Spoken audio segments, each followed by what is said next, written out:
An action movie that gets better when the action stops. What are you doing, Netflix? What are you doing? Probably Reviews. Ava is a movie that came out in 2020, directed by Tate Taylor. You might recognize him from The Help, The Girl on the Train, Get On Up, all your favorite action movies. And so the movie is about an assassin who has a troubled past and is marked for death by her own agency after breaking protocol and asking too many questions. Alright, so I saw this movie. It was number 10 on Netflix's top 10 chart and number 4 on IMDb's most popular movies. So clearly people are watching this movie. But personally, I was completely blind. I knew nothing about it going in. I'll be honest with you guys, this movie's butt cheeks. Starring Jessica Chastain as Ava, the main assassin, John Malkovich as Duke, the father figure and mentor to Ava, Gina Davis plays her mom, Jess Weixler plays her sister, and Common plays the love interest. Oh yeah, and Colin Farrell's in this movie, but I don't think anyone told him. Right off the bat, this movie makes it clear that it is not gonna try anything original. It just takes the same assassin movie tropes and cliches and just does nothing with them. But you know what? That doesn't really matter. Movies don't always have to be groundbreaking. What really matters is how they are executed. And this movie just can't execute shit. Hey, and it's an assassin movie. Is that an assassin pun? Since there's more bad to talk about than good, let's just talk about the good parts first. So in my opinion, the actors in this movie really do elevate the script. That's not saying much because the writing is pretty terrible in this movie. So Jessica Chastain plays the titular character Ava, and she does an alright job. I mean, by the end of the movie, you do believe that this is a real person, but you never really buy it that she's an assassin. I mostly blame the action scenes for this, but we'll talk about that later in the garbage section. So a big part of this movie is the family dynamic between Ava, her sister, and her mom. Honestly, those scenes aren't too bad. You do buy the chemistry between Ava and her sister and her mom. And honestly, if the writing wasn't so bad, there was probably potential for that storyline, but God, the writing is bad in this movie. So John Malkovich, he plays Duke. He does a good job in this movie, even though at some points he kind of overshoots the scene. Have you been using again? No. You're an addict. And it's like he doesn't really know that he's in a B movie. But overall, I think it was a good casting call and he fits the role perfectly.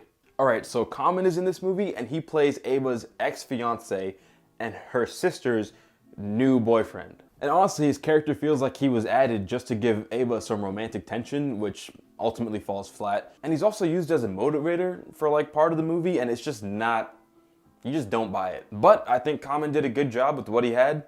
He doesn't really like flex his acting chops in this movie, but honestly, you didn't need to. And that's kind of how I feel about Colin Farrell's character, Simon. Out of all the actors in this movie, Colin Farrell definitely comes across as the one who is there for a paycheck. And honestly, if I read the script, I'd probably have the same reaction. Also, the motivation for his character to like become a bad guy pretty much comes out of nowhere, and it's just another crack in this fragile ass plot. Alright, so let's just talk about what I didn't like about this movie, which is basically the whole movie. I don't even know where to start with this. The writing's bad, it looks like a student film, the score is very cliche and unmemorable, and the action, oh my god, the action is so unconvincing. It literally takes you out immediately. This movie's clearly trying to make a John Wick character out of Ava, but it just fails miserably. She's just not at all threatening, and none of the action scenes even come close to convincing us that she's actually taking these dudes out. Like, there's a scene where she's just like moving through bad guys, and she's just eating punches and like dishing out attacks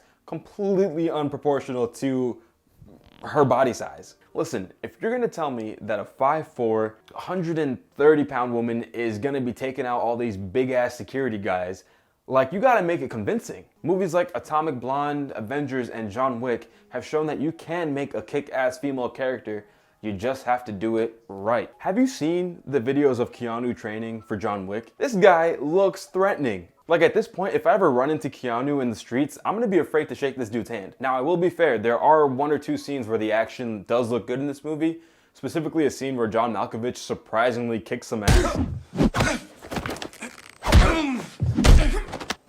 But overall, the movie makes it seem like Ava really isn't this like super skilled assassin, and more just like she's invulnerable and everyone else is weak as shit. Almost as weak as the writing.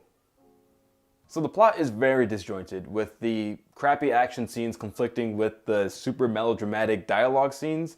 It kind of makes you feel like, who put all these guns in my Hallmark movie? Like the whole weird attempt at a love triangle between Ava, her sister, and Common. You get the vibe that like no one even likes each other. And then by the end of the movie, all it did was make these characters more unlikable. Also, the way the movie handles Ava's past with like substance abuse, it's trash. So like in the beginning of the movie, she very clearly rejects alcohol. And you kind of get intrigued. You're like, oh, is this like a professional thing? Is this like a personal thing? It's a personal thing. And the movie will tell you and Ava to her face over and over and over and over. You're an addict.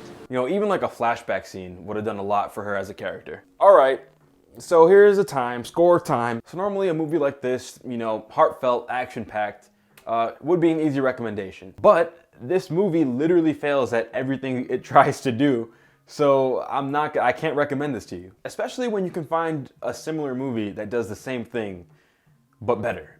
Much, much better. All right, so Ava, I'm gonna give it a 4 out of 10. You probably shouldn't watch it. I'm definitely not gonna watch it again. All right, guys, that's all I got for you today. I hope you enjoyed the video as much as I hated this movie. Listen, guys, I upload videos every single day. So yeah, come back tomorrow for some more one-on-one time because you're the only one watching this video. I love you. Peace!